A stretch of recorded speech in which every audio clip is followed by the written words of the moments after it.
So you need to understand one thing. If you look at the conflict in the Congo, how many people involved in the conflict are women, right?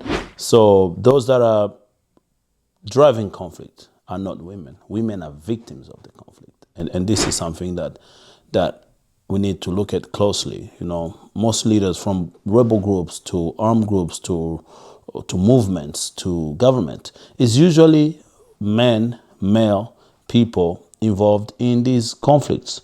And either they are driving the conflict, they are empowering the conflict, they are sustaining the conflict, or they are creating the conflict.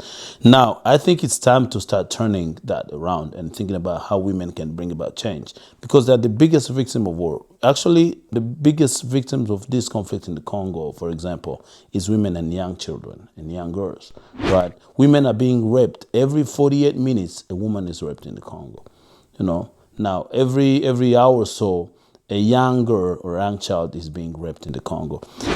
We cannot ignore these key players or stakeholders in this conflict by putting them aside. We need to bring women at the table.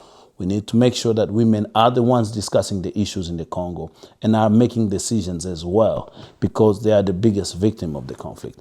And unfortunately, when you look at the efforts again, not many women are being brought to the table to discuss these issues. I think this is the biggest mistake. This is wrong, and it needs to be addressed as soon as possible. We need to make sure that women are driving change. And we work with women in our work in Congo, for example. We work with young women. We work with women leaders, you know, to make sure that their voices is heard, because usually their voices are not heard at the table, and that's the biggest problem. And women need to be empowered. Women need to find justice. Okay, there needs to be justice for women in this war.